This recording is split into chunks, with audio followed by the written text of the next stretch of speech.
Welcome back to The Breakdown with me, NLW. It's a daily podcast on macro, Bitcoin, and the big picture power shifts remaking our world. The Breakdown is produced and distributed by CoinDesk. What's going on, guys? It is Friday, March 10th, and today we are staring down the barrel of the second biggest bank failure in American history. Before we get into all that, though, if you are enjoying The Breakdown, please go subscribe to it, give it a rating, give it a review, or if you want to dive deeper into the conversation, come join us on the Breakers Discord. You can find a link in the show notes or go to bit.ly/breakdownpod. All right, well, friends, it is moments like this that the news comes so fast that even a daily podcast can barely keep up. As I mentioned yesterday, I'm using YouTube to try to fill in the gaps with some faster content. So if you are interested in that, search Breakdown NLW or Nathaniel Whittemore and you will find it. Now, to give you a sense of just how crazy things are right now, a hearing led by Republicans, whose main thrust was to ask whether there is collusion in the government's attack on crypto, is not our main story. Neither is the New York Attorney General asserting in a lawsuit against exchange KuCoin that Ethereum is a security. And if you had asked me if there could be a day where the US government or a representative thereof decides to go after Ethereum as a security and it wouldn't be the thing to cover, I might not have believed you. However, here we are, and it turns out that the potential for the systemic failure of the banking sector trumps just about everything else.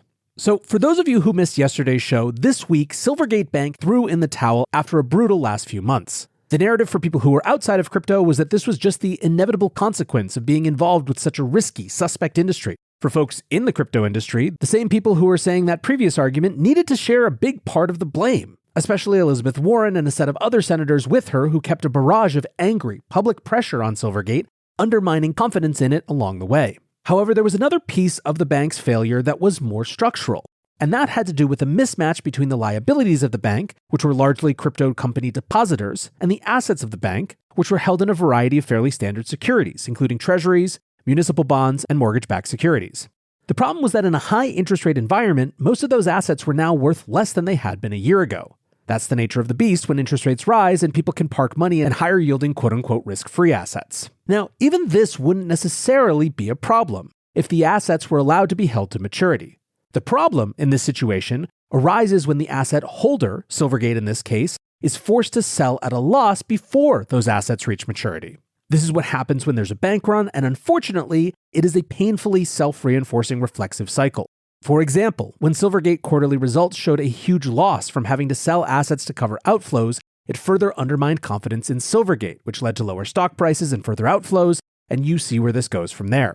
Now, there is a whole other question in the case of Silvergate of a $4.3 billion FHLB loan that they received, but which was called back shortly after, and which forced them to liquidate even more in January and February to pay it back. There hasn't yet been any explanation given as to why this loan was called so shortly after being made, but it's quite clear that it was the straw that broke the camel's back. However, for the purposes of our conversation today, the key dynamic in Silvergate that we want to think about is this idea of a duration mismatch between short-term deposits and long-term loans. It is also worth noting at this point that banks having that sort of duration mismatch isn't necessarily them acting badly. It is fundamentally what fractional reserve banking does. Joe Weisenthal from Bloomberg tweeted, "Every time a bank gets into trouble, people are like, they took short-term deposits and made long-term loans. What were they thinking?" As if that's not the business model of every bank ever. All of which gets us to Silicon Valley Bank. For the TLDR in this situation, I'm going to turn to a great little explainer from investor Jamie Quint. Jamie writes, "In 2021, SVB saw a mass influx in deposits, which jumped from 62 billion or so at the end of 2019 to around 190 billion at the end of 2021. As deposits grew, SVB could not grow their loan book fast enough to generate the yield they wanted to see on this capital. As a result, they purchased a large amount, over 80 billion in mortgage-backed securities, with these deposits for their hold-to-maturity portfolio. 97% of these mortgage-backed securities were 10-plus year duration, with a weighted average yield of 1.56%. The issue is that as the Fed raised interest rates in 2022 and continued to do so through 2023, the value of SVB's mortgage-backed securities plummeted. This is because investors can now purchase long-duration, quote-unquote, risk-free bonds from the Fed at a 2.5x higher yield. This is not a liquidity issue as long as SVB maintains their deposits, since these securities will pay out more than they cost eventually. However, yesterday afternoon, SVB announced that they had sold 21 billion of their available for sale securities at a $1.8 billion loss, and were raising another $2.25 billion in equity and debt. This came as a surprise to investors who were under the impression that SVB had enough liquidity to avoid selling their AFS portfolio. End quote. So as you can see, here we again have the same structural problem faced by the assets in Silvergate's portfolio. Those assets had unrealized losses because interest rate increases in the wider environment had made them less valuable relative to government bonds, which wouldn't have been an issue unless they were forced to sell, but boom, all of a sudden they were forced to sell. Now, one of the other things that Silvergate and Silicon Valley Bank share is a high concentration of depositors from a specific industry. For Silvergate, that's obviously crypto, and the concentration was extremely high, like 90% plus. For Silicon Valley Bank, it was tech more broadly, and while it wasn't nearly that concentrated, there's no denying that SVB has historically been the bank for the tech industry. SVB's own website claims that 44% of US VC-backed companies with an IPO in 2022 were SVB clients, and that number is probably a lot higher than that for startups. One difference, however, is the precise nature of the bank runs that Silvergate and SVB faced. The run on Silvergate initially wasn't really a run on Silvergate, but instead a run on crypto exchanges in the industry more broadly. However, because so many of those institutions banked with Silvergate, they experienced a run by proxy. The point, in other words, is that initially at least, it wasn't a loss of confidence in Silvergate that precipitated the huge amount of outflows. That loss of confidence came later and was aided and abetted by Elizabeth Warren et al. Meanwhile, Silicon Valley Bank was a bit different. They had been dealing with challenges posed by an impaired customer base, i.e. their tech customers, and so had to sell assets before maturity. When they reported this, alongside the fact that they were raising more money, it totally spooked the market. This wasn't helped by genuinely some of the most ill-advised comments from a CEO I've ever seen, who said in an investor call to stay calm, not to panic, and told everyone that the only way there would be an issue is if everyone told everyone else there was going to be an issue. What he seemed to have missed is that Silicon Valley is maybe the most communications-dense professional network in the world. And what's more, despite their attempt to portray themselves as all contrarians, many VCs are inherently trend-following lemmings who listen to the big guys in their space.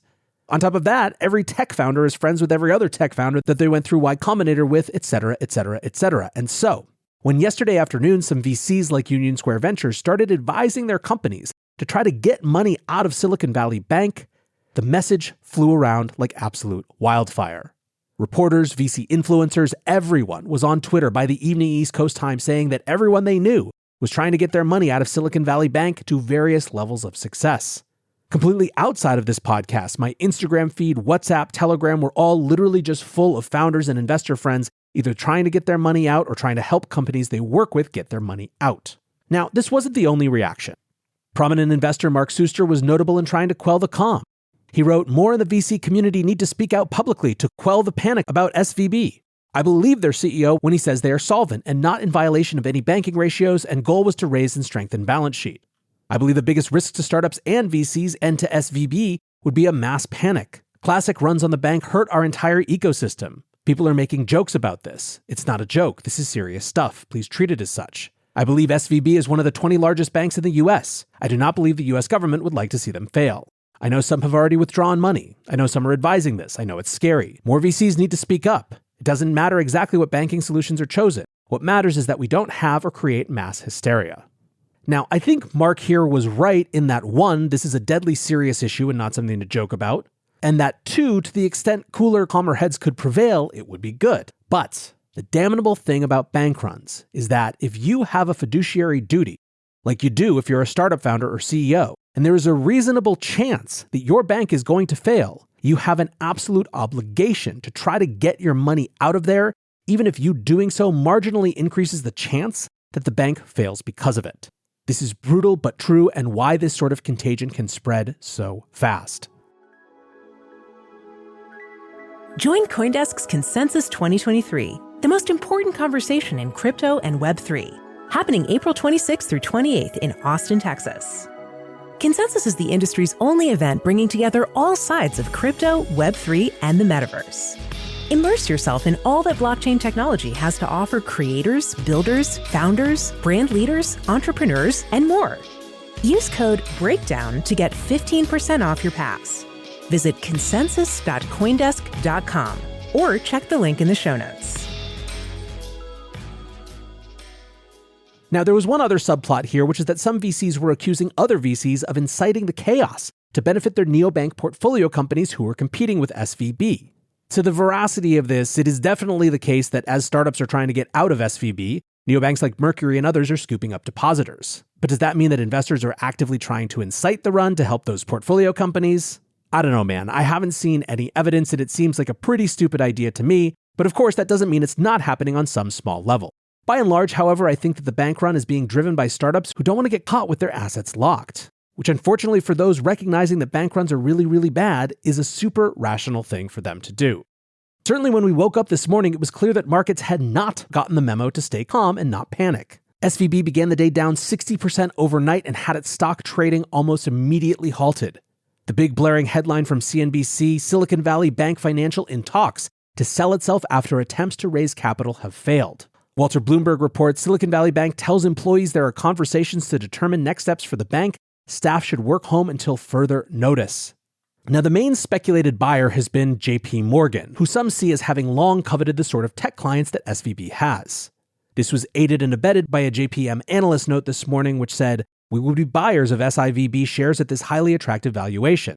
SVB is a world-class and highly valuable global franchise, and the option to purchase the shares below TBV, we believe more than adequately compensates investors for the risk being taken."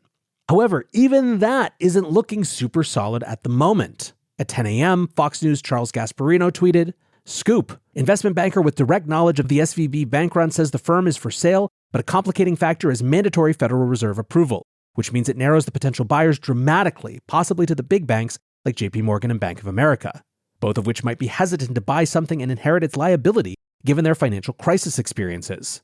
As another banker involved told me, buyers are circling, but sale is, quote, looking tough." And by the way, it's not like other banks are doing great today. Bank stocks, especially those of smaller community banks or regional banks, are in full-on crisis mode. First Republic Bank is down 50%, Western Alliance Bank Corporation is down 23%, Signature Bank is down more than 20%, and so on and so forth. Indeed, volatility is so high that trading on a number of these stocks has been halted, and others are seeing shorting restrictions as well. So yeah, it's a bit of a fever pitch out there. And I think in many ways, the attention is now turning to what happens if Silicon Valley Bank fails. Billionaire investor Bill Ackman writes, "The failure of SVB could destroy an important long-term driver of the economy, as VC-backed companies rely on SVB for loans and holding their operating cash. If private capital can't provide a solution, a highly dilutive government-preferred bailout should be considered. After what the Feds did to JP Morgan after it bailed out Bear Stearns, I don't see another bank stepping in to help SVB. The government could also guarantee deposits in exchange for a dilutive warrant issuance and other covenants and protections. If Silicon Valley Bank is indeed solvent, this would buy time to enable SVB to restore the franchise and raise new private capital. To be clear, a bailout should be designed to protect SVB depositors, not equity holders or management. We should not reward poor risk management or protect shareholders from risks they knowingly assumed. The risk of failure and deposit losses here is that the next, least well-capitalized bank faces a run and fails, and the dominoes continue to fall. That is why government intervention should be considered." Former Treasury Secretary Larry Summers on Bloomberg TV said, "What is absolutely imperative is that however this gets resolved, depositors be paid back and paid back in full. I don't see this, if this is handled reasonably, and I have every reason to think that it will be, that this will be a source of systemic risk." It's worth pointing out at this point that literally 2 days ago, we had senators like Elizabeth Warren and Sherrod Brown high on their own schadenfreude, tweeting in a not so subtly gleeful way about the failure of Silvergate after it experienced a bank run. 2 days later, you have a former Treasury Secretary going on Bloomberg to say that as long as depositors are taken care of, the second biggest bank failure in American history wouldn't be a source of systemic risk. Life comes at you fast. Now, it is a heady, scary time out there, and I think it's worth also quoting Lynn Alden, who says, "I'm going to interrupt today's scheduled doom and gloom and say most banks will be fine. The ones facing problems have an industry-specific and this volatile deposit base, or an unusually high ratio of securities on their book. For deposit safety, big and diversified banks. At the heart, it's a duration problem rather than a solvency problem. The bank's deposit base as a whole can't really go anywhere, so the widespread unrealized losses won't be marked to market. But deposits can move around, so for weak areas, that's exactly what's happening." Now, I am hoping Lynn's right. I'm hoping SVB finds a buyer. I'm hoping markets calm down. I'm hoping that regional banks and community banks, which play an incredibly important role in this country, recover as the market's worst fears are quelled. I want, in other words, for all of us to be able to be not scared for long enough to start to be angry. And when we do, I think it's going to be a hell of a sight to see. I tweeted earlier, "The only reason people aren't angrier at the Fed for causing a banking crisis with the fastest tightening cycle in 40 years after a year of screwing the pooch with transitory, is that crypto and tech are punching bags right now. At some point, that anger is going to shift. And I genuinely believe that to be the case. The Fed has talked continuously about how it hadn't broken anything yet. Well, here you go. You broke it. And indeed, we are starting to see some of that anger emerge even through all the fear. Former CFTC Commissioner Brian Quintenz writes, "So the Federal Reserve hikes rates by 400 basis points in 12 months, sending all asset prices into a tailspin, and inverts the yield curve the most since 1980, causing large regional banks like KeyCorp to raise alarm bells on funding costs, and crypto is the problem?" Of course, the speculation is now running rampant about when the Fed will be forced to step in and reverse course to provide liquidity to the system. Scott Melko writes, "Now a 25 basis point rate hike is being priced in by the predictive markets. Again, I continue to remind you that people have no fucking idea what is going on, and making financial decisions based on spastic human predictions that change daily is a really bad idea." So there you have it. We are in the middle of it. I'm sure that by the time this gets to your ears, it will be out of date, but hopefully it helps explain what's going on a little bit. Like I said, check out my YouTube for more up-to-date information. I'm trying to keep that posted a little bit more frequently. Till tomorrow, guys, be safe and take care of each other. Wait a second, I'm still here? Yep, as soon as I finished recording, I logged back onto Twitter to see that it was done. Silicon Valley Bank has been closed by the FDIC. It is no more. The FDIC released a press release this morning that says FDIC creates a Deposit Insurance National Bank of Santa Clara to protect insured depositors of Silicon Valley Bank in Santa Clara, California. Silicon Valley Bank was closed today by the California Department of Financial Protection and Innovation, which appointed the FDIC as receiver. All insured depositors will have full access to their insured deposits no later than Monday morning. The FDIC will pay uninsured depositors an advance dividend within the next week. So there you have it, folks. SVB has failed. More on what the hell that means coming soon.